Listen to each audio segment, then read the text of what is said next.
go again? Oh, no, not again. You've seen it before, haven't you?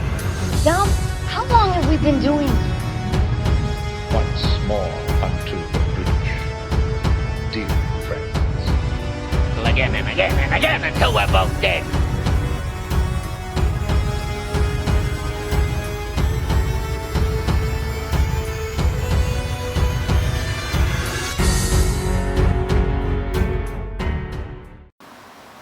Hello, welcome to You've Seen It Before, Movie Reviews Connections in Mind.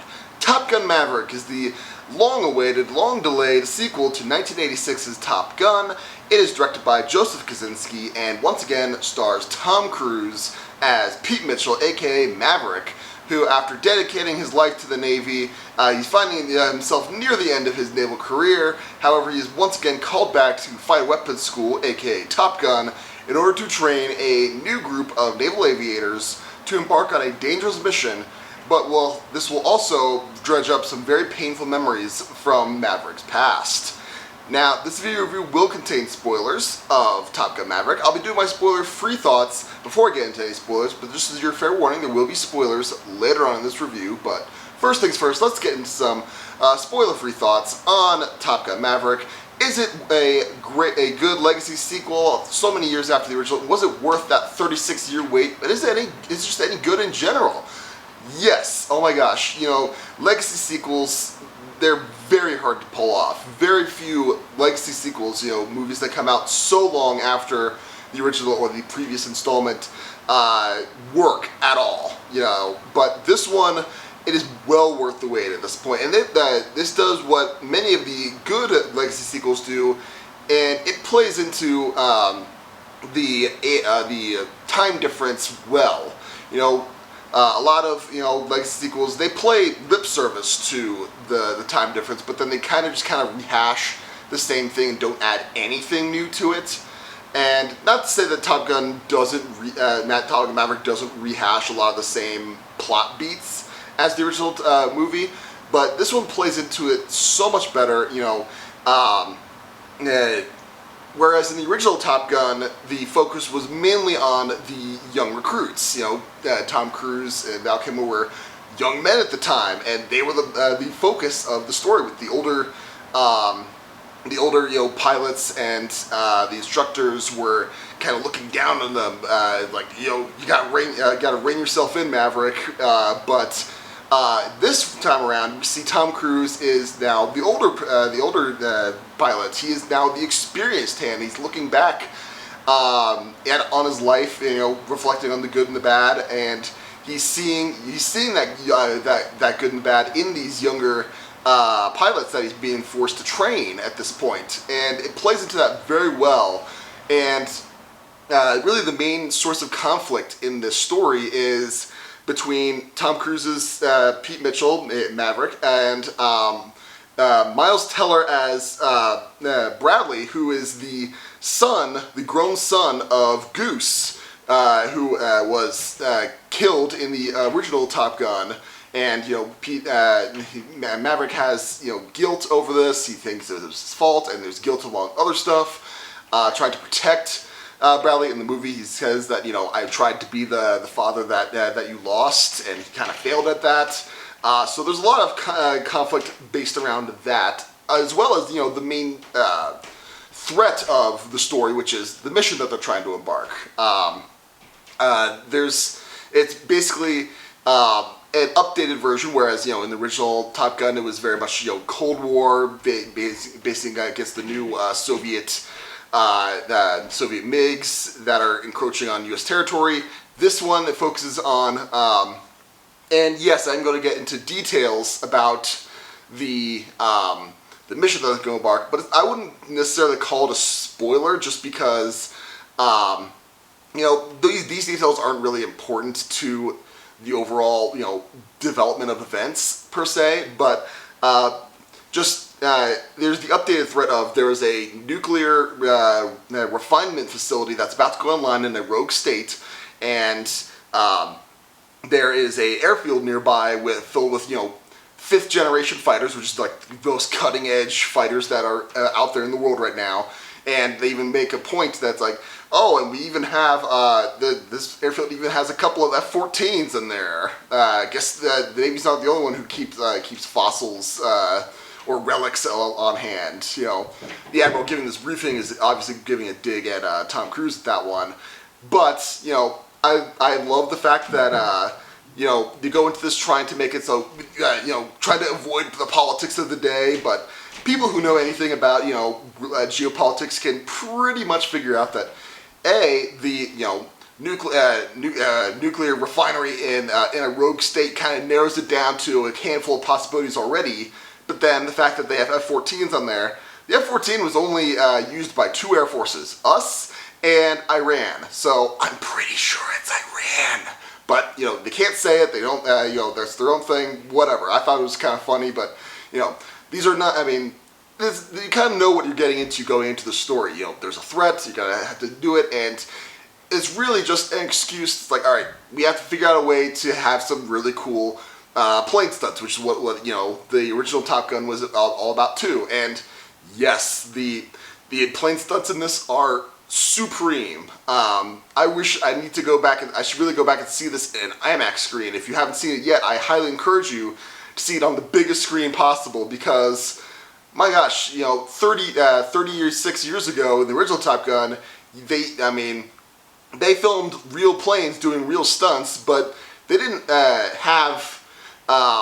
they couldn't use any of the footage that they had of people in the cockpit. So when you see footage of them in the cockpits, you know, that's a model. Those are like sets that they're on in the cockpits themselves, pretty much. I think they said there's a documentary that they actually did have, you know, Tom Cruise in the cockpit of an F-14, in the back seat of the F-14 while a naval aviator actually flew the plane, but they couldn't use any of that footage. So what you see in the original Top Gun of the actors inside is, you know, those are sets, those are mock-up cockpits at that point.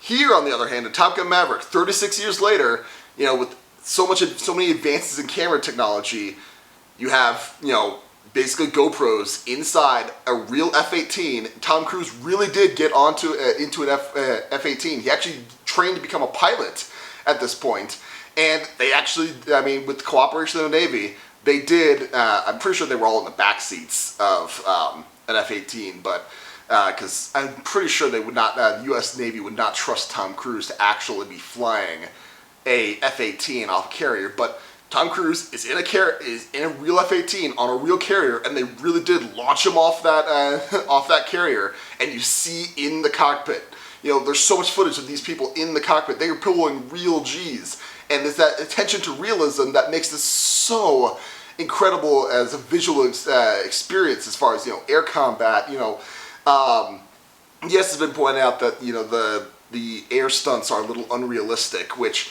it's a movie. It's okay. We can get away with a little bit of creative license and heightening the tension with these sort of things. But yeah, no, there's great plane action in this, and even beyond that, you know, just the character tension with between Maverick and Bradley, who calls sign Rooster, you know, Goose's son at this point. Their conflict is great. That's where a lot of things go. And also, I will special thing for Val Kilmer, who, if you didn't already know, he has in real life, you know, throat cancer. He can't really talk anymore, and they do respectfully play into that in the story. And I was really curious. It's like, all right, how are they going to work this out? Because I mean, he's not the same man that he was, you know, 36 years ago, but they really do play into that very well. And he's not in the movie very long, but yeah, no, they do a great job with that. Where I think the movie falls a little bit flat, in my opinion, is the other characters. You know, not, you know, Jennifer Connelly as Penny, you know, Maverick's long lost flame or whatever. She's great. It's the other naval aviators, and listen, they're trying. There are many scenes in this movie that they are trying to, you know, very much emulate what was great about the original. I mean, when it works great, it works great. You know, I will say, seeing, and when we get to, in the beginning, Highway to the Danger Zone, and, with the sound quality in my theater was great, and it would probably be better on an IMAX screen too, but that is great. That's pretty much ripped straight out of the original, F-18 instead of F-14s, but whatever. And, that's great. Where they're trying to do other things with the characters, like, scenes at the bar where they where they go to a piano and sing Great Balls of Fire at the bar. And, they're trying to replicate the character dynamic between all the characters. One standout would be Glenn Powell as a rival aviator, call sign Hangman. It's very obvious that he's trying to be, he's trying to fill the Val Kilmer shoes in that kind of role, the smarmy, I know I'm the best kind of attitude. He's actually almost kind of combining young Iceman and young Maverick traits in this, and it doesn't always work. Just because, and a lot of the other aviators in this group, there's about 12 of them, I think, they're trying to replicate that dynamic that they had in the original Top Gun, and it doesn't always work, in my opinion. And yeah, it's like they're trying to forge something new with this tone, but these other callbacks and trying to replicate that energy of the original, that's what's holding it back, I think. Like, everything else that they do new works great, in my opinion. But everything else, when they're trying to hew too close to the original, that's where I think, for the most part, it is really letting them film down a little bit. But when you're going into this movie, you're not really caring so much about, those sorts of things. You're going to see, plane action, and you get that in spades in great things in this. So, I mean, really, if you're going to have a great time, looking for a great time, great action film, this is one you're going to see. And I highly recommend seeing it on a big screen, as big a screen as possible. So if I was going to give Top Gun Maverick a letter grade, I would say this is a solid A. Not an A+, just because, like I said, some of those plot things and the writing does hold it back a little bit more than I would like. But yeah, this is a fantastic movie. Definitely go check it out if you haven't already. Those are my spoiler-free thoughts on Top Gun Maverick. Now let's get into some spoiler talk as to certain plot developments and character arcs that may seem familiar to you and where you may have seen them before. Now, this is where I think I have a little bit of a soft spot. Many people, if you've never seen my channel before, I have a soft spot for the movie Stealth. Now, I know I would consider that a guilty pleasure just because I know it's not a great movie and it's very clearly a ripoff of Top Gun. However, I think Top Gun Maverick kind of stole stuff back from Stealth in a way, just because, at one point in the mission they have to fly through a canyon, and the way they're filming this and flying through this windy canyon is very reminiscent of a similar scene in Stealth, where they have two planes flying pursuit inside this canyon in Pakistan or whatever, and yeah, then some might say you could also call that a comparison between Star Wars: New Hope, the trench run sort of thing. I choose to look at it as, Stealth at this point, and I take with that what you will at this point. I really like Stealth, so that's a whole other video. But another thing that I think is kind of a comparison to be made is right near the end when, the mission is successful, the uranium enrichment plant has been destroyed. However, Maverick and Rooster have been shot down. They're in enemy territory. They have to figure out a way to get out of there. But they go back to the airfield that was recently just bombed. And of course, the only plane left that's still flyable is an old F-14. And they managed to get it up in the air, and they have to duel it out with these two 5th generation fighters. I don't think those are, I'm sure they're based on some 5th generation fighter. I think that might be close to either Russian or Chinese 5th generation planes, but they're not given a specific designation in this movie. But of course, the F-14 manages to outwit and outmaneuver these planes just long enough to be rescued in the nick of time. And look, this happened in war before, where, like they say, it's not the plane, it's the pilot, and you use what you have.